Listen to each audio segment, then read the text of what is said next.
जो नौकरी से कभी मिल ही नहीं सकती। नौकरी केवल इंश्योरेंस है, वो तुम्हें मरने नहीं देगा। साला ये मरने आए तो इसका फ्री में इलाज करा दिया जाएगा, अगर मरने आए तो तुरंत खाना दे दिया जाएगा। लेकिन ये नौकरी तुझे आजादी से नहीं जीने देगी। तू जो घूमना चाहता घूमने नहीं देगी, जो तू खाना चाहता खाने नहीं देगी, तेरी बीवी जो पहनना चाहती पहना नहीं सकते, जो जो रहना चाहता वहां रह नहीं सकता। ये केवल एक इंश्योरेंस है जो तुझे जिंदगी भर जीवित रखने का काम करेगा, लेकिन आजादी कभी भी नहीं देगा। ये नौकरी है। दादाजी कहते थे मैंने नौकरी कर ली, पोते तुम कभी मत करना। लेकिन मेरे दादाजी की बात मेरे पिताजी नहीं माने और मैंने भी नहीं मानी। मेरे पिताजी ने भी नौकरी की और मैं भी नौकरी कर रहा हूं। अब मेरे बच्चे को मुझे पायलट बनाना है, अब मेरे पास कोई ऑप्शन नहीं है। अगर मैं 25 लाख का लोन लूं तो लोन की किस्त भी नहीं चुका पाऊंगा। उस समय इंटरेस्ट रेट चलती थी 18, 22, 23% बैंक की। उस समय इतना सस्ता लोन नहीं था, 10, 12%, 8% पे, वो 24%, 25% से बैंक की किस्त होती थी। वो सारा अगर मैं ऐसा करूंगा तो मेरा अगर 25 लाख का लोन पहले तो देगा ही नहीं कोई, और देगा तो 50,000 तो इंटरेस्ट होगा और 17,000 सैलरी। हो ही नहीं सकता, असंभव। मैंने कहा फिर क्या करेंगे सर? बिजनेस करेंगे। मैं बॉस को चढ़ा रहा था ताकि बॉस पागलपन हो के बिजनेस करने के लिए नौकरी छोड़ दे।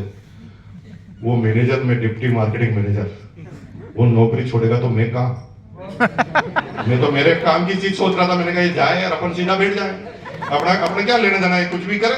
स्वार्थी आदमी होते हैं सब लोग, मैं भी थोड़ा स्वार्थी था। मैंने कहा बॉस को चढ़ा रहा था, बॉस कह रहा यार भाई सब चूक गया, सब गड़ गया। मैंने कहा बॉस अब क्या करेंगे? पार्ट टाइम करना पड़ेगा भाई, नौकरी तो छोड़ नहीं सकते, अब तो जिम्मेदारियां भी हो गई। अब धीरे धीरे कुछ बिजनेस स्टेब्लिश करेंगे 1-2 घंटे में, फिर धीरे धीरे बिजनेस बड़ा होगा, नौकरी का टाइम कम करेंगे और फिर सुरक्षित क्षेत्र में जाने के बाद हम नौकरी छोड़ देंगे, बिजनेस में आ जाएंगे। फिर मैं थोड़ा निराश हो गया। मैंने कहा भैया बॉस बनने का प्रोसीजर बहुत लंबा हो गया, अब ये इतने साल तक नौकरी करेगा तो साला हम कहां से जाएंगे, हम तो बढ़ ही नहीं सकते इसकी जगह पर। मैं चैलेंज में था, तभी उसने मुझे कहा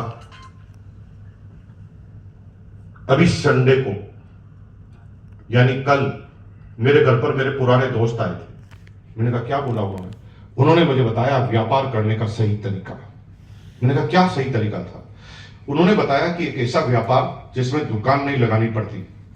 मैं आश्चर्य से आंखें निकाल के देखने लगा, ऐसा कौन सा व्यापार पैदा हो गया जिसमें दुकान भी नहीं लगानी पड़ती? मैं आश्चर्य में आया था, तब तक उसने कहा पैसा भी नहीं लगाना पड़ता। मुझे एकदम हंसी आई। यार व्यापार में दुकान भी नहीं है, पैसा भी नहीं है, पागल हो गया, ऐसा थोड़ी होता है। तभी उसने क्या बोला? सामान भी नहीं रखना पड़ता। फिर उसने क्या बोला? टेंशन भी नहीं होती। फिर क्या बोला? हिसाब किताब भी नहीं रखना पड़ता। मुझे इतनी भगवान कसम हंसी आई। मैंने कहा इसको कोई मंत्र गया है, कोई पागल बना गया है। जो व्यापार में होता है, बचपन से व्यापार किया है मैंने, और व्यापार में जो होता है वो ये कह रहा है ये करना ही नहीं पड़ता।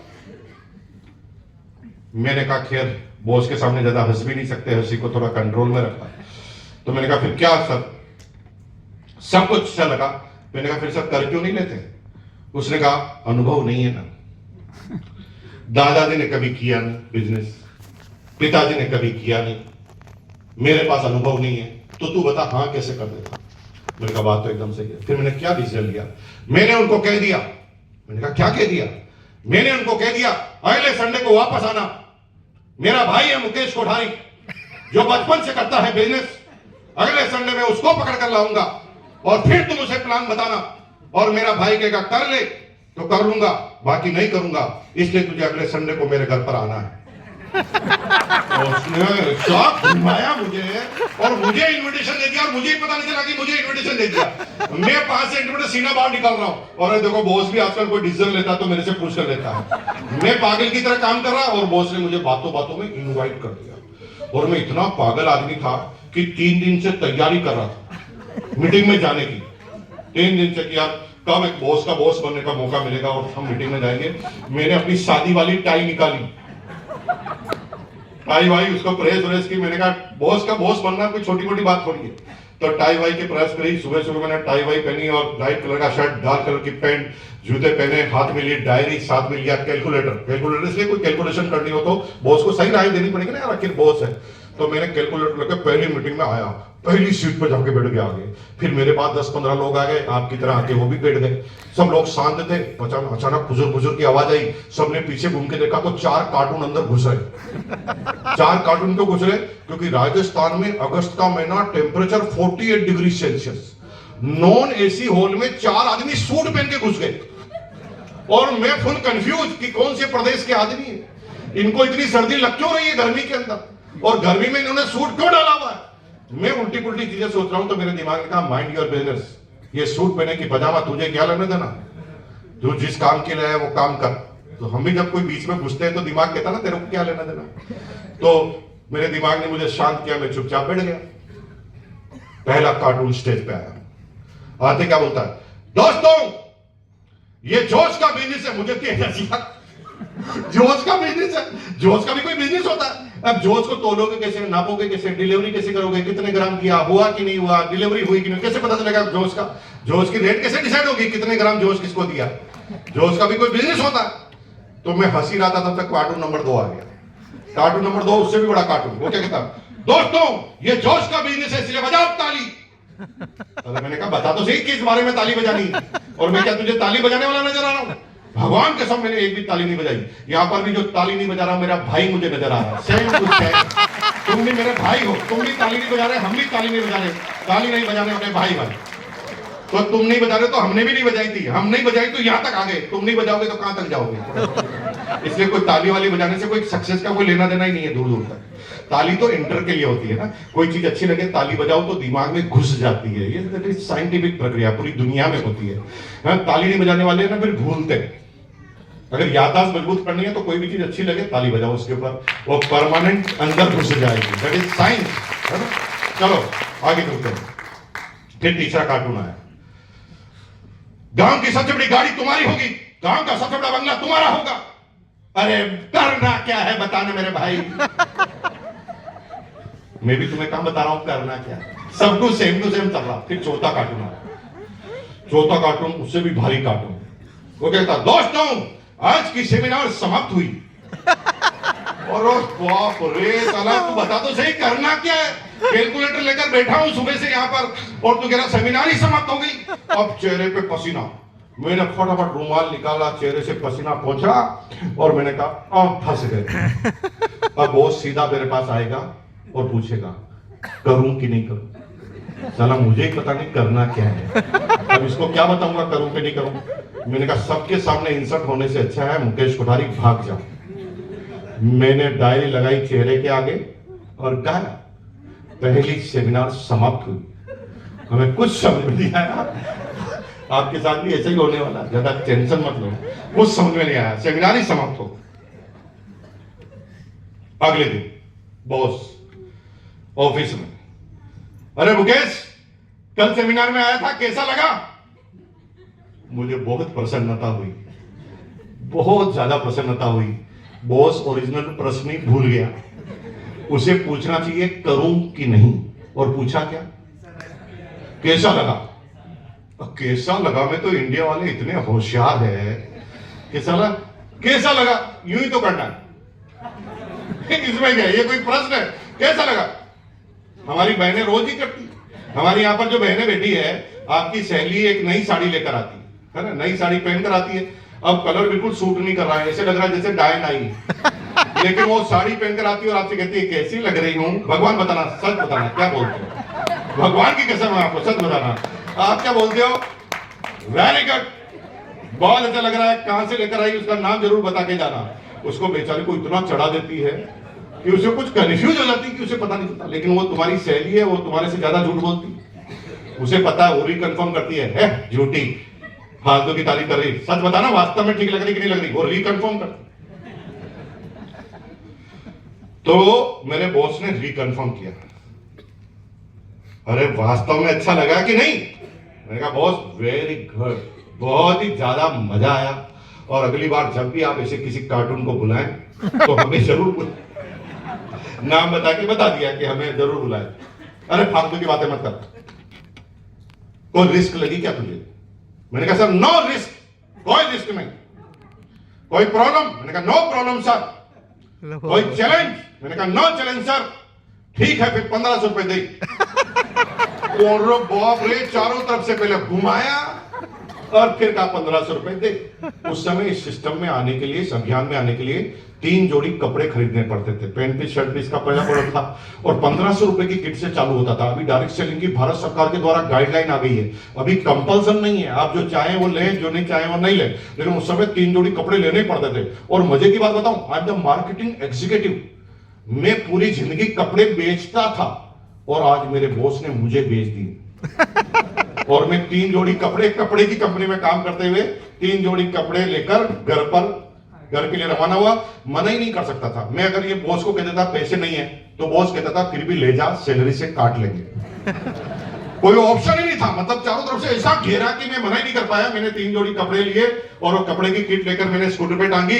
स्कूटर पे टांग कर मैं घर की तरफ रवाना हुआ। अब मेरे दिमाग और दिल आपस में बात करने लगे। स्कूटर चल रहा, बातचीत चल रही, दिमाग कह रहा फंस गया ना। दिल कह रहा यार करता क्या, तू बता ना यार, बॉस था, मैं क्या कर सकता हूं। अरे फिर भी कोई बहाना बना सकता था ना। अरे मैं कैसे बना था, हम आपस में झगड़ा कर रहे। दिमाग बार बार कुछ मुझे बोल रहा, दिल बार बार कुछ बोल रहा। झगड़े करते करते हम गाड़ी चला रहे, स्कूटर चला रहे। स्कूटर ना घर के पास पहुंच गया। दूर से ही मेरी बीवी मुझे नजर आ गई। मेरा दिमाग भाग गया, दिल ही वहां रह गया। मैंने कहा फंस गए। ये बीवी ने सुबह सुबह मेरे से 60 रुपए मांगे थे और मैंने 60 रुपए के लिए इसे मना किया था। और अब मैं 1500 रुपए के कपड़े लेकर आया। अब बीवी को अगर ये पता चल गया कि मैंने 1500 रुपए मेरे लिए खर्च किए हैं, तो बीवी मेरे पूरे खानदान का पोस्टमार्टम करते हुए मेरी पूरी रिपोर्ट पेश करेगी। और ये रिपोर्ट इतनी खतरनाक होगी कि घर में 10-15 दिन तक अशांति बनी रहेगी। मैंने कहा ये पूरी जड़ है ना बीमारी की, वो है किट। साला किट को अंदर ले जाएंगे नहीं, ना रहेगा बांस ना रहेगी बांसुरी। और मैंने किट को बाहरी वेंटिलेटर पे फेंक दिया। किसी ने फेंकते हुए देख लिया, वो किट को लेके भाग गया। मेरी पहली किट ही मेरे पास नहीं आई और मैं भाषण दे रहा हूं। अभी भी आपको गॉड की प्लानिंग समझ में नहीं आती क्या? कितना बचने की कोशिश कर रहा हूं मैं, लेकिन गॉड बार बार घुमा कर वहीं पर फेंक रहा और मेरे हाथ में कुछ है ही नहीं। मैं बार बार उसके इशारों पे नाच रहा हूं। दिल को तसल्ली थी कि चलो बॉस एक बार 1500 रुपए ले लिए, अब कम से कम बार बार परेशान नहीं करेगा। कहानी खत्म हुई। जीवन में एक बार नुकसान हुआ है, लेकिन आगे कभी भी नुकसान नहीं होगा, इसकी वारंटी है। लेकिन मुझे पता नहीं था, मैं बड़ा भोला था। मुझे पता ही नहीं था कि किट लेने से कहानी खत्म नहीं होती, शुरू होती है। किट लेने से कहानी खत्म थोड़ी होती है, किट लेने से शुरू होती है। और मैंने किट ले ली। अब मेरे जीवन में भूचाल आना फाइनल। अब किट लेने के बाद मेरा बॉस मेरे साथ ऐसे रिएक्ट करने लगा जैसे मेरी प्रेमिका। पहले तो 10-15 दिन में एक बार आता था, लेकिन किट लेने के बाद पता नहीं उसके अंदर क्या चेंज आया। हर थोड़ी देर में आके कंधे पे हाथ रख देता, और मुकेश कैसे, बार बार कहता था मुकेश तुमने वो किट लिया ना, छोटी मोटी किट नहीं है। गांव की सबसे बड़ी गाड़ी तुम्हारी होगी, गांव का सबसे बड़ा बंगला तुम्हारा होगा। आज रात को 8 बजे मेवाड़ चेंबर कॉमर्स में एक मीटिंग रखी गई है, जिसमें बड़े बड़े सक्सेसफुल बिजनेसमैन आ रहे हैं। वो हमें कामयाबी के तरीके सिखाएंगे। टिकट की बड़ी मारामारी थी। 20 रुपए का एक टिकट था, लेकिन मेरी अपलाइन से मैंने छीन लिए। मैंने कहा अपलाइन 2 टिकट तो देने पड़ेंगे, क्योंकि दुनिया इधर की उधर हो जाए, 2 आदमी जरूर आएंगे, एक तुम एक मैं।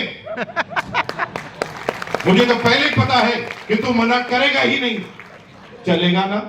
मैंने कहा ये क्या पूछ रहे हो, पहले तो कंफर्मेशन बता रहे हो, बाद में मेरे से पूछ रहे हो। साला मेरी शक्ल ही नहीं है तेरे को मना करने की।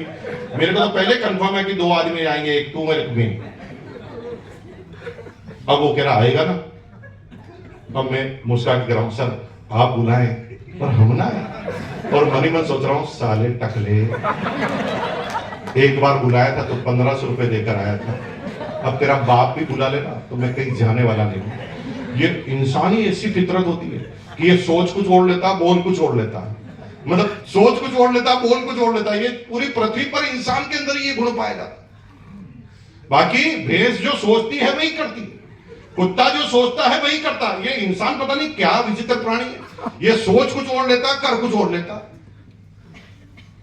मैंने कहा मैं जाऊंगा नहीं, किसी हालत में नहीं जाऊंगा। बॉस मेरे लिए 2 पास ले लेता, जैसे करुण अर्जुन वाले भाई साहब खड़े थे ना बाहर, वैसे पास खड़ा रहता था 15-20 मिनट तक, और मैं जाता ही नहीं था। बॉस अगले दिन, अरे यार क्यों नहीं आया, 20 रुपए जेब के लग गए, नहीं आना था तो पहले बताना था ना। मैंने कहा बॉस आप बुलाएं और हम ना आए, आप ऐसा कैसे सोच सकते हैं हमारे बारे में। बॉस मैं घर से बाहर निकल गया था, स्कूटर स्टार्ट करने की कोशिश की, स्कूटर ही स्टार्ट नहीं हुआ। बॉस आधे घंटे तक बहुत प्रयास किया, दुकानें भी सारी बंद हो गई। अब बताओ किसकी गलती। मार्केटिंग का आदमी था, बॉस की गलती बता देता था सारी बात, मेरे कोई प्रॉब्लम, किसकी गलती। तो बॉस को पता था मैं झूठ बोल रहा हूं, लेकिन बॉस को पता है कि आगे इनविटेशन देना है तो पहली बात में उलझना नहीं है। हम क्या खुद ही फंस जाते हैं, कोई आदमी मना करता तो हम उसको झूठा साबित करने में लग जाते हैं, तो आगे की सारी अपॉर्चुनिटी को खो देते हैं। हमें बहसबाजी में फंसना ही नहीं, क्योंकि समय तो बीत गया ना, नहीं आया था तो अब आगे की बात करो ना। अगर पुरानी चीज को रोकोगे तो फिर नई चीज कैसे होगी। तो अब क्या हुआ, मेरे बॉस ने पता था झूठ बोल रहा हूं, तो भी बॉस इतना घोर के सुन रहा, स्कूटर खराब हो गया था। क्या हुआ स्कूटर को? अरे भाई ये मशीनरी है, ये कभी भी खराब हो सकती है। पिछले महीने मेरा खराब हो गया था, स्कूटर जाम हो गया था, इंजन सीज हो गया था, 2500 रुपए लगे थे। कितना खुश नसीब आदमी है तुम, तेरा केवल खराब हुआ है, अब इसमें तो तेरी गलती ही क्या। चल कोई बात नहीं, मीटिंग तो आज भी है।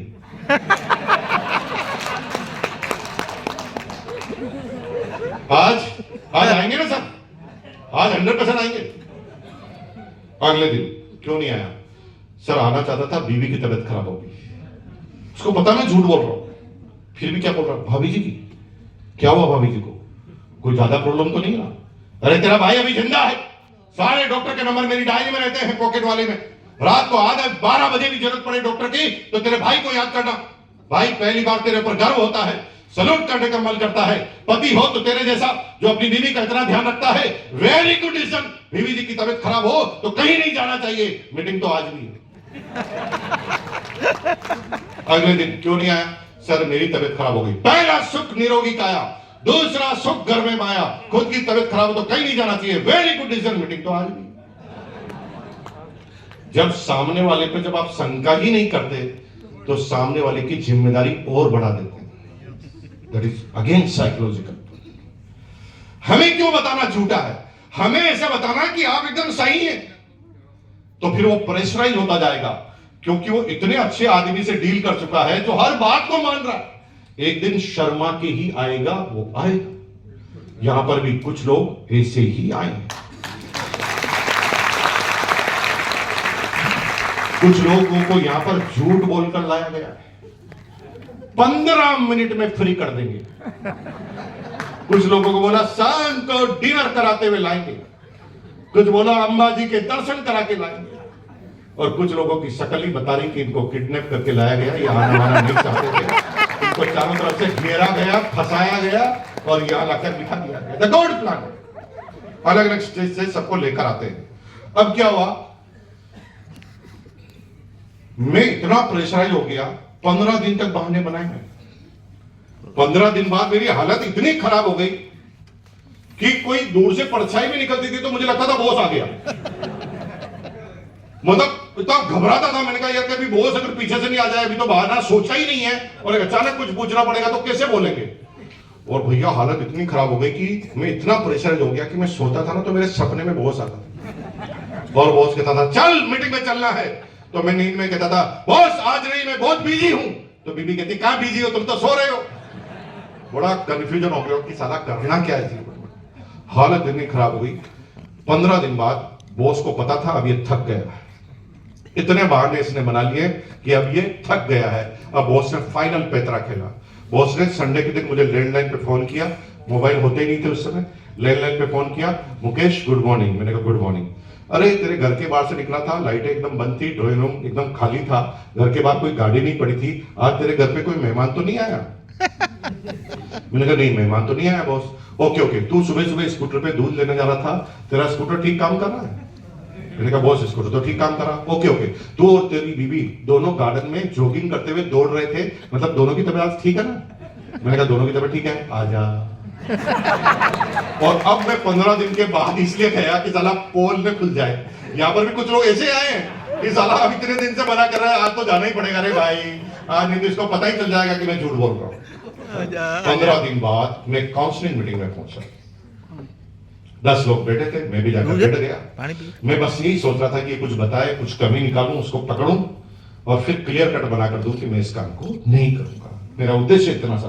काउंसलिंग चल रही थी। काउंसलिंग में 90 नंबर पर बैठा था। मेरे बॉस ने मुझे पूछा, मुकेश तुम कुछ करते क्यों नहीं, तुम्हारे को 15 दिन हो गए। मैं खड़ा हुआ, सांस लंबी ली।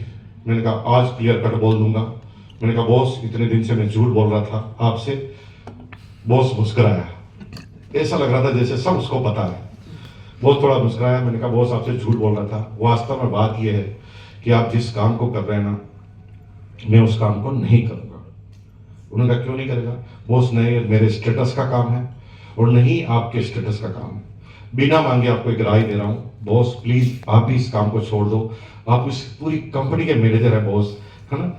17,000 तो आपकी सैलरी है, कंपनी की तरफ से गाड़ी मिली हुई है, बंगला मिला हुआ है, इतना शानदार आपकी जॉब है, इतना शानदार आपका पद है। और बॉस ये पता नहीं क्या आपके छाला लग गया है 3 जोड़ी कपड़े लेकर आप घर घर में घूम रहे हैं, किट ले लो किट ले लो। ये आपका थोड़ी कारोबार है, ये आपका स्टेटस नहीं है। बॉस थोड़ा और मुस्कुराया और मैंने कहा बॉस और तो ये है कि मेरे सपने में आप ही आते हैं। तो उनका क्या आता सपने? मैंने कहा बॉस सपने में ये आता है कि आप बर्बाद हो गए हार्डशिप करने के बाद। और बता। बॉस सपने में ये आता है कि अब आपकी नौकरी से आपको बाहर निकाल दिया गया। और बता। मैंने कहा बॉस बुरा मत मानना, और तो बहुत भारी भारी चीजें हैं। मैं बता बता बता खुल के बता कि बॉस ऐसा लगता है कि अब आप दिवालिया हो गए हैं, आपकी नौकरी छिन गई है, आपका मकान बिक गया है, आपकी कार बिक गई है, अब आप सब बच्चे सरकारी स्कूल में पढ़ रहे हैं, बीबी ने कॉटन की फटी हुई साड़ी पहन रखी है, आपके पास एक सेकंड हैंड साइकिल बची है, सेकंड हैंड साइकिल पे आपने कपड़े की गांठ रखी है। अब आप गांव गांव जाके कपड़े बेच रहे हैं। कपड़े वाला आ गया, कपड़े ले लो कपड़े। बॉस मुझे देख के थोड़ा मुस्कुराया। वो यार कितनी मेहनत करता है तुम। मैंने कहा क्या मेहनत करता हूँ? अरे कितनी मेहनत करता है, इतने बुरे बुरे सपने देखना कोई छोटी मोटी बात? मतलब इतने भारी भारी सपने देख रहा है। फिर उसने चिढ़कर बोला है पागल आदमी, इतनी बुरे बुरी चीजें सोचने से पहले एक बार तू मेरे से नहीं पूछ सकता था क्यों कर रहा हूं? किस चीज की गलत फहमी थी? तू BCom, I am MBA in marketing. तेरी एज 27 साल, मेरी 35 साल है। तेरी सैलरी 13,000, मेरी सैलरी 17,000। तेरे पास वर्क का एक्सपीरियंस 7 साल, मेरे पास 14 साल। एक चीज बता जो मेरे से ज्यादा तेरे पास। किस गलतफहमी में जी रहा? तो एक बार मेरे से नहीं पूछ सकता था कि बॉस आपको सब कुछ है तो आप ये क्यों काम कर रहे हैं? मैंने कहा बॉस ये गलती, मैं पहली बार अपनी गलती को मानता हूं। अब आप मुझे बताओ आप क्यों कर रहे हैं? The now seminar is start. आप क्यों कर रहे हैं? उससे पहले मुझे कुछ पता नहीं था। उससे पहले टाइम पास चल रहा था। टाइम पास इधर से बुला रहे, जा रहे, आ रहे, जा रहे, आ रहे, जा रहे, कुछ नहीं। अब यहां पर बॉस ने मुझे पहली लाइन बोली, मैं इसलिए कर रहा हूं क्योंकि मुझे अमीर बनने का पहला सिद्धांत पता चल गया है। मैंने कहा ये अमीर बनने का पहला सिद्धांत क्या होता है? अमीर कैसे बना जाता है? दुनिया के 99.5% लोगों को पता ही नहीं कि अमीर बनने का सिद्धांत नंबर 1 क्या है। 99.5। ये जो किताबों में तुम्हें MBA के चैप्टर पढ़ाए जा रहे हैं ना, वो है ही नहीं अमीर बनने का पार्ट। अमीर बनने का पहला पॉइंट है, अगर आप अमीर बनना चाहते हैं तो अपने दिमाग से अमीर बनने की कोशिश मत करना। दुनिया में कोई भी आदमी खुद के दिमाग से खुद अमीर नहीं बन पाया। दुनिया में अमीर बनने के लिए अमीर लोगों के दिमागों की टीम बनानी पड़ती है। यानी ऐसे दिमागों की टीम बनानी पड़ती है जो आपसे ज्यादा बेहतरीन दिमाग है। दुनिया में कुछ भी कर लो, 99.5% लोग अपने से ज्यादा दिमाग वाले लोगों को अपने लिए काम नहीं करवा पाएंगे। कितने परसेंट लोग? 99.5% लोग अपने से ज्यादा दिमाग वाले आदमी को अपने लिए काम नहीं करवा पाएंगे। और दुनिया में 0.5% आदमी अपने से ज्यादा दिमाग वाले आदमी को अपने ही काम में लगा देते हैं। Formula number 1। अगर आप अपने दिमाग से कामयाब होने की सोच रहे हैं तो ये फिर गलतफहमी है आपकी। दुनिया का एक व्यक्ति ऐसा नहीं है जो दुनिया का बड़ा बिजनेसमैन हो और उसने अपने दिमाग पर बिजनेस खड़ा कर दिया। एग्जाम्पल लेते हैं अगेन, क्योंकि गुजरात में हूं, गुजरात की धरती पे हूं, तो गुजरात का एग्जाम्पल लेता हूं। धीरू भाई अंबानी पाकिस्तान के एक प्रांत में पैदा हुआ, पहले वो इंडिया ही था, पाकिस्तान के प्रांत में पैदा हुए, बंटवारा हुआ, सिंध से वो आए गुजरात में, और गुजरात में आए तो गुजरात में उन्होंने अपना कार्यक्रम चालू किया कॉटन स्ट्रीट। ये शायद ये कोई उस समय कोई कॉटन स्ट्रीट नाम रहा होगा, यहाँ पर अभी है कोई है कॉटन स्ट्रीट? कॉटन का कोई बाजार था पूरा, अभी आपको पता नहीं होंगे आपको। कापड़ बाजार, कापड़ बाजार है, कापड़ बाजार। हाँ, वहां कॉटन, क्योंकि उस समय पॉलिस्टर होता नहीं था, सिंथेटिक नहीं होता था, कॉटन के कपड़े आते थे, कॉटन स्ट्रीट कहते थे उसको। और कॉटन स्ट्रीट में, कॉटन की स्ट्रीट पर वो रोज अपना स्कूल खत्म करने के बाद जाता था। इतना इंटरेस्ट था बातें सुनने का, दो व्यापारी बातें करते थे ना, तो वो उनको सुनता था, समझने की कोशिश करता था क्या करते थे। और आपको आश्चर्य होगा कि 8वीं 9वीं क्लास में उसने दलाली का काम चालू किया, दैट इज एजेंसी। वो इतनी बातें सुनता था कि उसे सब पता था कि कौन सा कॉटन कहां मिलता है। जब भी कोई व्यापारी आता था तो बस स्टैंड से उसे पकड़ लेता था और कहता था सर क्या चाहिए? वो कहता, तू छोटा सा बच्चा क्या, सर आप बोलो तो सही क्या चाहिए, उसको सही रेट में दिलाना मेरा काम है, आप बता देना, पूरा घूम लेना, लेकिन आप कोई भी माल खरीदने से पहले मेरे से मिलना, क्योंकि जो माल आप सेलेक्ट करोगे उससे आपको 2 रुपए कम में दिलाऊंगा। इतना कॉन्फिडेंस से बोलता था, इतना घूमता था कि धीरे धीरे उसे पता चलने लगा कि व्यापार की कंडीशन क्या होती है, पैसा बढ़ने लगा। लेकिन पैसा जितना वो चाहता था उतना बढ़ नहीं रहा था। तो उसी के दोस्त ने एक राय दी कि अभी जो सरकारें, जो विदेशी सरकारें ना, वो वहां पर आदमियों की बहुत कमी है। तो साउथ अफ्रीका में पेट्रोल पंप पर नौकरी करना चाहता है क्या? 400 रुपए मिलेंगे। इंडिया में जब सैलरी 50 रुपए होती थी तब वहां 400 रुपए का ऑफर मिला। उन्होंने वीजा वूजा करवाया, पूरी मतलब अंदर से डायनेमिक आदमी था वो। सीधा साउथ अफ्रीका 2 साल तक जॉब किया, पेट्रोल भरने का 400 रुपए महीने के, यहां 50 रुपए, यानी 8 महीने की सैलरी 1 महीने में, और पैसा इकट्ठा करके लाया जेब में। जेब उसकी फुल थी। फिर अहमदाबाद में आया। अब अहमदाबाद में आया था तो वो बड़ा परेशान रहता था कि उसे ज्यादा इंग्लिश नहीं आती थी, ज्यादा प्रॉब्लम आती थी, ज्यादा बैंक में खाता खुलाना, कैसे पढ़ना, कुछ पता ही नहीं था। तो उसने क्या किया, अपने लिए एक मैनेजर रखा 400 रुपए की सैलरी का। जब उसकी औकात थी 50 रुपए की, उसे खुद कितने मिलेंगे? 50, और उसने अपने लिए मैनेजर कितना रखा? 400। डबल एमए मैनेजर का पढ़ा लिखा। अब उसके मन में जो भी आता था वो मैनेजर को बोलता था, ये कैसे होगा, तू करके बता। मैनेजर क्योंकि पढ़ा लिखा था, सबसे बात करता था, किताबें पढ़ता था, इंफॉर्मेशन लेता था, बैंकों में जाता था, खाता खुलवाता था, और वो अब उसे पूरा कार्यक्रम समझ में आ गया कि भैया मेरे पास तो इतना दिमाग नहीं है, लेकिन मैं दिमाग के लोगों की टीम बना सकता हूं। और धीरू भाई अपनी अंतिम किताब में क्या लिखते हैं? दिमाग खराब हो जाएगा। वो कहते थे इंडिया में कोई आदमी गरीब है तो केवल उसकी गलती से। इंडिया में अमीर बनना सबसे आसान काम है पूरी पृथ्वी में। उनसे पूछा कैसे? उन्होंने कहा कि इंडिया में सरकार खुद एग्जाम कंडक्ट करती है आईआईटी के, यानी टैलेंट को आपको ढूंढना नहीं पड़ता, टैलेंट को सरकार ढूंढती। आईआईटी का एग्जाम लेती है, आईआईटी में पूरे 5 साल पढ़ाती है, और फिर जो टॉपर है उसका भी नाम बताती है कि ये लो तुम्हारे सामने है 15 दुनिया के सबसे बेहतरीन दिमाग वाले आदमी। धीरू भाई अंबानी क्या कहते थे? मैं कुछ नहीं करता था, मुझे पता था ये आईआईटी का टॉपर है, इसके पास जो दिमाग है मेरे पास 10 जन्म में भी नहीं आ सकता। वो सीधा उसको कॉल करते थे, क्योंकि धीरू भाई अंबानी के पास पैसा था। वो डायरेक्ट कॉल करते थे। उस समय लैंडलाइन पे पता लगाना पड़ता था कि पड़ोसी के पास कहां फोन है, और डायरेक्ट कॉल करते थे, और कॉल करके उसे इनवाइट करते थे कि सर मैं धीरू भाई अंबानी, मेरी एक कंपनी है जो काम करना चाह रही है, आप आईआईटी के टॉपर हैं, आपको बहुत बहुत बधाई, सर आप मेरे नीचे काम करेंगे क्या? तो थोड़ा अकड़ता, जो टॉपर होता थोड़ा ईगो होता है, उसने कहा सर सोच के बताऊंगा। मैं सोचो नहीं, तुम्हारे ना टिकट मैंने भेज दिए हैं, तुम गेट खोलो, बाहर आदमी खड़ा है। इतना और कॉन्फिडेंस, बाहर टिकट लेके, प्लेन का टिकट लेके तैयार आदमी। वो कह सर आप एक बार इंटरव्यू दो, फिर आपको करना है तो करना, नहीं करना तो क्या जा रहा है आपका, ठीक है, इंटरव्यू देने के लिए आ जाता। सामने वाली सीट पे खड़ा आईआईटी का टॉपर, इधर धीरू भाई अंबानी। धीरू भाई अंबानी देख देख के मुस्कुरा रहा, खुश। आईआईटी का टॉपर बोल रहा यस सर पूछिए। यस सर, पूछिए। क्या बोला? Yes sir. यस सर, क्या पूछना है पूछिए। तो धीरूभाई अंबानी कहता मैं क्या पूछूं? तू आईआईटी का टॉपर, मैं 8वीं क्लास पास, तेरी और मेरी कोई मैचिंग ही नहीं है। अब मैं तेरे से पूछूं, पागल हूं कि तेरे से पूछूंगा? ऐसा करना, कल से ज्वाइनिंग कर लेना, कितने रुपए लोगे? अब उसकी औकात 1 लाख की, आईआईटी के टॉपर की औकात 1 लाख की। तो क्या बोलता है, सर मैं 2 लाख से कम तो नहीं लूंगा, बहुत ऑफर आ रहे हैं। धीरूभाई अंबानी के मुस्कुरा के क्या कहता था, 5 से कम तो हम देते ही नहीं। दिमागी ब्लॉक, वो आदमी का जितना दिमाग है उतना तो वो ब्लॉक कर देता था सामने वाले। 5 से नीचे तो देते ही नहीं, कल से ज्वाइन कर लेना। बच्चा खुश, ऊपर से फोन करता, मेरी नौकरी लग गई, 2 1 का सोचा 5 मिल गए, ये हो गया वो गया, खुश हो रहा। अगले दिन वर्किंग स्पेस, धीरूभाई अंबानी का चैम्बर, वापस हो। यस बॉस, क्या करना है?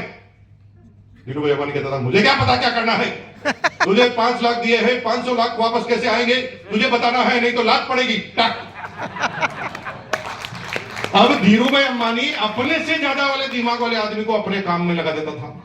फिर वो आईआईटी का टॉपर क्या सोचता था, दुनिया में कौन सा बिजनेस करना है, कौन सा टॉप पे चल रहा है, किसका फ्यूचर ज्यादा है, क्या बनाना पड़ेगा, बनाने का आइटम कहां मिलेगा, मशीन कहां मिलेगी, रॉ मटेरियल क्या मिलेगा, और सारी चीज पता करता था आईआईटी का टॉपर। धीरूभाई अंबानी केवल पैसा रिलीज करता था, ये पैसा ले करके बता, और पूरी दुनिया के बड़े बड़े इंटेलिजेंट लोग उसके लिए काम करने लगे। और धीरूभाई अंबानी 8वीं पास, और जब मरा था तो 65,000 करोड़ का साम्राज्य छोड़कर गया। 65,000 करोड़। अमीर बनना है तो अपने से ज्यादा दिमाग वाले आदमी को अपने नीचे अपॉइंट करना पड़ेगा आपको, और कोई तरीका नहीं है। चाहे टेस्ला का मालिक हो, चाहे बिल गेट्स हो, ये सारे वो आदमी है जो दुनिया की सारी टॉप यूनिवर्सिटी के बच्चों को अपने यहां पढ़ाई करते हैं, और वो जीवन में कभी किसी यूनिवर्सिटी में टॉपर नहीं बने, और सारे टॉपर को अपने पास रखते हैं, क्योंकि उन्हें फंडा पता है कि ये दिमाग अगर मेरे पास रहेगा तो मैं सारा काम कराऊंगा, मेरा विजन सामने वाले का दिमाग। और जब ये फॉर्मूला पता चला तो ट्रस्ट समझ में आ गया, अब मैं भी धीरूभाई अंबानी बन जाऊंगा। ये फिर मेरी गलतफहमी थी। तुम भी इस गलतफहमी में मत जीना कि मैंने फॉर्मूला बता दिया तो कल तुम भी धीरूभाई अंबानी बन जाओगे। परसेंटेज 0.5%। इतने लोग ही सक्सेस हो पाते हैं क्योंकि एग्जीक्यूशन में बहुत सारी दिक्कत आती है। आज की तारीख में उस पैसे को इकट्ठा करने में बहुत सारे काम प्रॉब्लम आती है। तो फिर क्या? तो फिर एक ही तरीका है, डायरेक्ट सेलिंग। डायरेक्ट सेलिंग एक ऐसा तरीका है कि अगर आप पहले अपॉइंट हो गए तो दुनिया के किसी भी दिमाग वाले आदमी में कोई तरीका नहीं कि वो तुम्हारे से ऊपर जाकर फिट हो जाए। अगर तुम पहले आ गए तो कितना भी दिमागदार आदमी है तुम्हारे नीचे ही आएगा, कोई तरीका है ही नहीं। मुकेश कोठारी का काम यह है कि रात बताऊं आपको, मुकेश कोठारी ने फटाफट ज्वाइनिंग कर ली, टाक। मैं जो ही ज्वाइनिंग हुआ, डॉक्टर सुरेंद्र वत्स हमारी टीम में आए। हम सिंपल बीकॉम, हम चल बीकॉम, और डॉक्टर सुरेंद्र वत्स है तो हमारी टीम में। यही तो खास बात है इस सिस्टम की। हेलो, क्योंकि हम पहले ज्वाइन हो गए तो वो हमारे नीचे ही आएंगे। Shri Chand Atri, lecturer English, government school Haryana, है तो हमारे नीचे। समझो बात को, हम तो केवल बीकॉम, वो हमारे नीचे। बड़े बड़े रेलवे के इंजीनियर से लगाकर बड़े बड़े बैंक के अधिकारी, एसपी वर्मा, क्या सीनियर डायरेक्टर एसबीआई है हमारे नीचे। रेलवे का डीआरओ मिस्टर पारासर है हमारे नीचे, और हम क्या सिंपल बीकॉम। हेलो, अब इसके अलावा कोई तरीका है जिसमें आपसे ज्यादा दिमाग वाला आदमी आपके नीचे आ सकता है तो बताओ मुझे। बाकी आपसे ज्यादा दिमाग वाला आदमी हमेशा आपके ऊपर रहने वाला है। और यही ऐसा सिस्टम है कि अगर पहले तुम अपॉइंट हो गए तो सारे लोग तुम्हारे नीचे काम करने वाले हैं। अब हमें टेंशन रखने की जरूरत नहीं है, क्योंकि हमारे से भारी भारी और बड़े बड़े दिमाग हमारे नीचे काम कर रहे हैं। और जब वो हमारे नीचे काम कर रहे हैं तो हमारे पास कोई काम नहीं है। हम साल 2 साल में एक बार केवल आते हैं, यहाँ पर अहमदाबाद में भाषणबाजी करके चले जाते हैं। हमारा कोई लेना देना तो हमें थोड़ी पता है आपका बिजनेस क्या है, कौन क्या रोल्टी है, कौन टेक्निकल, हमें पता नहीं है। हम हर सिटी में जाते हैं, भाषणबाजी कर के रवाना। तो पॉइंट नंबर 1 समझ में आ रहा है तो हाथ ऐसे करो और बोलो समझ रहे हैं, समझ रहे हैं, धीरे धीरे समझ रहे हैं, धीरे धीरे। आइए पॉइंट नंबर 2 पर। यहां पर मैंने निर्णय लिया कि मैं इस काम को करूंगा, लेकिन स्पीड नहीं बनी। स्पीड बनती है मोटिवेशन से। मोटिवेशन बनता है मोटो से। जब उद्देश्य जब तक फाइनल नहीं है तब तक मोटिवेशन फाइनल नहीं है। अब मुझे एक कहानी बताई गई, अब मैं वो आपके सामने लिख रहा हूं, अभी आपको बहुत अच्छा लगेगा।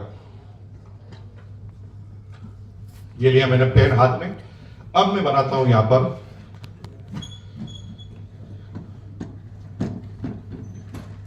ये बना दी मैंने बोतल। क्या बना दी? बोतल। अब मुझे कहानी सुनाई गई कि सब लोग अब तक क्या करते हैं, सब लोग इस बोतल में पैसा डालते हैं, यानी सैलरी और इनकम डालते हैं। यह है खानदानी बोतल। कौन सी बोतल है? खानदानी। ये सब लोग जो भी पैसा कमाते हैं बोतल में डालते हैं, लेकिन बोतल में नीचे छेद होते हैं, जिसे कहते हैं खर्चों के छेद। क्या कहते हैं? खर्चों। क्या क्या खर्चे होते हैं बताओ? पहला खर्चा क्या है? कपड़े का, घर में कपड़ा पहनते हैं, वो बताओ। खाना, राशन, दवाई। तेज बोलो यार। दवाई।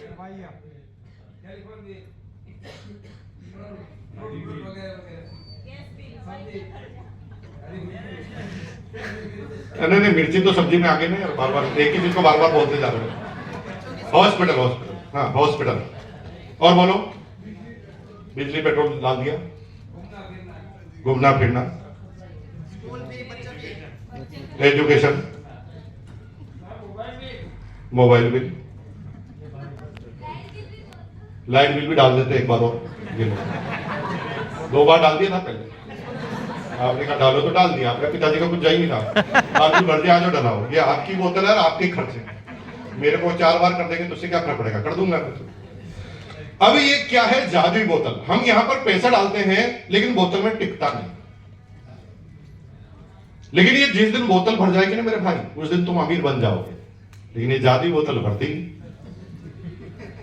कभी नहीं भरती। इस बोतल को भरने का प्रयास केवल आप नहीं कर रहे हैं, आपके पिताजी कर चुके हैं। पिताजी कर चुके, दादाजी, परदादाजी, लड़पड़ दादाजी, सड़पड़ दादाजी, खड़पड़ दादाजी, नड़पड़ दादाजी, पड़पड़ दादाजी, इतने दादाजी इस जादुई बोतल को भरने का प्रयास कर रहे हैं। ये बोतल भरती नहीं, लेकिन कुछ समझदार लोग होते हैं जो थोड़ा ज्यादा कमाने लग जाते हैं। यहाँ पर थोड़ा प्रेशर से थोड़ा डालते हैं और क्या करते हैं, धीरे धीरे बचत करना चालू करते हैं। 1000, 2000, 5000, 1000, ये पकड़ना भैया, 1000, 2000, 5000, 10,000 ऐसे बचत करते हैं। थोड़ी थोड़ी बचत करके बोतल को भरने का प्रयास करते हैं। लेकिन तभी घर में किसी की टांग टूट जाती है, बोतल फिर खाली। घर में 10-15 साल में एक शादी आ जाती है, बोतल फिर खाली। समझ में आ रहा है तो हाथ ऐसे करो। यस। और बोलो समझ रहे हैं, समझ रहे हैं, धीरे धीरे समझ रहे हैं, धीरे धीरे। हाँ। अब ये बोतल इतनी खतरनाक है कि ये टिकता नहीं और कई जन्मों से नहीं टिका।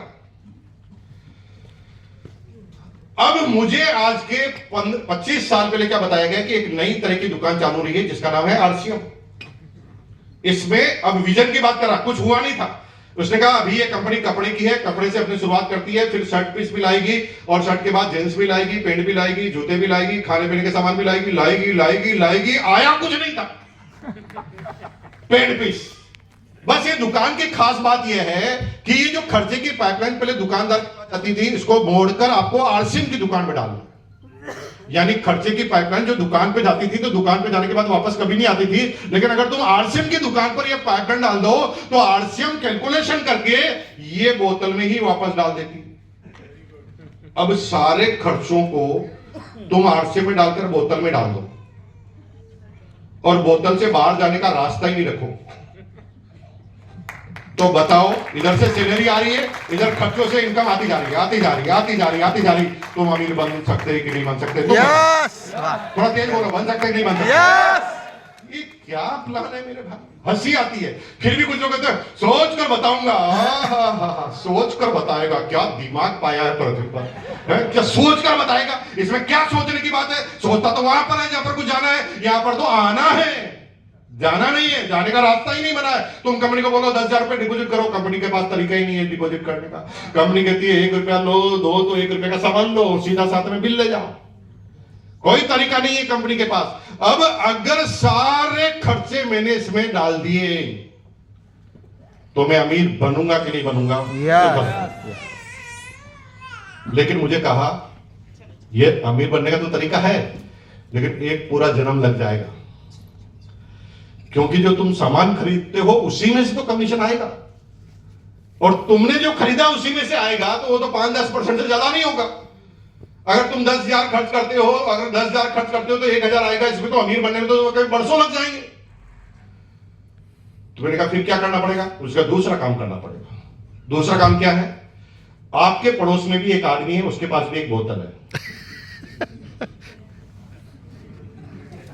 पड़ोसी के पास भी बोतल है। पड़ोसी को जाकर यही कंसेप्ट समझाना पड़ेगा कि भाई साहब एक आरसीएम की दुकान आई है, उसमें सारे खर्चों की पाइपलाइन जोड़ो। जो ही इसने पैसे की पाइपलाइन जोड़ी तो ऐसे 2 लाइन निकलेगी, एक पाइप जुड़ेगा इसके अंदर और एक पाइप जुड़ेगा इसके अंदर। इसे कहते हैं रॉयल्टी इनकम, जिसमें लोगों को अपॉइंट कर भी आप अपनी बोतल में पैसा ला सकते हो। ओके, इसमें भी थोड़ा टाइम लगेगा, लेकिन बड़ी इनकम इसी जिंदगी में चाहिए ना। तो इसके पड़ोसी के पास भी एक बोतल है, इसकी बोतल में भी जो भी छेद है उसको जोड़ो आरसीएम में। यहां से 3 पाइपलाइन निकलेगी, एक इसकी बोतल में, एक इसकी बोतल में और एक तुम्हारी बोतल में। इसे कहते हैं टेक्निकल अचीवमेंट। और जब ये कर लेते हैं तो आपके पास जिंदगी भर का काम हो जाता है। लाइफ में ये कभी भी आरसीएम का रोटी खाएगा, आटा खाएगा, तेल खाएगा, मिर्च हल्दी धनिया खाएगा, तो दुनिया की कोई ताकत तुम्हारी इस इनकम को आने से रोक नहीं सकती।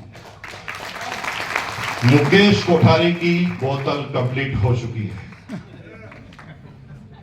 अब ये केवल खाता है उससे इनकम नहीं आती, तुम खाते हो ना तो इनकम आती है। अब तुम सब लोग हड़ताल कर दो कि साला कल से नहीं खाएंगे, तो इनकम डगमगा सकती है। मुझे पता आप सब लोग आंदोलन करने वाले हैं कल से भूखे रहने का। हेलो, नहीं, हमारी टीम में कितनी बोतलें हैं पता है? जानना चाहते हो? 1 करोड़ 80 लाख। कितनी बोतलें? 1 करोड़ 80 लाख। वो दारू वाली बोतल नहीं, हाँ ये दुकानदारी बोतल। 1 करोड़ 80 लाख बोतलें हैं। इसमें से 90% बोतलें को समझा ही नहीं पाए हम। आपके जीजा साले जिसको आपने जबरदस्ती ज्वाइन करा दिया, समझा ही नहीं पाए। वो ज्वाइन तो हो गया लेकिन काम नहीं कर रहा। लेकिन 10% लोग, 18 लाख लोग मेरी टीम में हर महीने परचेजिंग करते हैं। 18 लाख। अब मैं पिछले 1.5 घंटे से बकवास कर रहा हूं 45 मिनट बोल के, है ना? ये मैं आपको बता दूंगा। तो 1.5 घंटे से मैं बकवास कर रहा हूं, 45 मिनट बोला, और भाई साहब टाइम तो मैं आपका खा रहा हूं। मेरी सेल चालू है मोबाइल में, और मैंने कितने का माल बेच दिया? 1 करोड़ का। आप यहां पर बकवास कर रहे हो, मैं 1 करोड़ का माल बेच चुका हूं, और मैं बातें कर रहा हूं तो माल बिक रहा है, क्योंकि किसी को भूख लग रही है, मेरी मशीन चालू। कोई कपड़े पहने तो मेरा काम चालू। अब मेरे को पता नहीं, लोग आसाम में, बिहार में, बंगाल में, मणिपुर में, मिजोरम में, नागालैंड में, त्रिपुरा में, महाराष्ट्र में, केरल में कुछ भी कर रहे हैं, तो मेरा काम हो रहा है क्योंकि मैंने बोतल बना दी। बोलो ये बोतल सही है कि नहीं है? सही है। सही है तो हाथ करो ऐसे और बोलो सही है। सही है। समझ रहे हैं? समझ रहे हैं। धीरे धीरे समझ रहे हैं। पॉइंट नंबर 2, पॉइंट नंबर 3, यहां पर मैंने सीरियसली काम करना चालू किया, लेकिन मेरे अंदर जुनून नहीं आया काम करना। 2002 में जुनून कब आया? जब मैंने तीसरी बात सुनी। कितने लोग जिंदा बचे? है, सभी जिंदा। जिंदा तो रहना पड़ेगा। 2002 में मेरी अपलाइन ने मुझे एक किताब रिकमेंड की। बुक का नाम था द पैराबल ऑफ पाइपलाइन, और मुझे कहा इसे जाकर पढ़ो। ये किताब मेरी जीवन में ऐसा भूचाल लेकर आई। इस किताब को मैं कंक्लूड करके 5 मिनट में बताता हूं इस किताब में क्या लिखा था।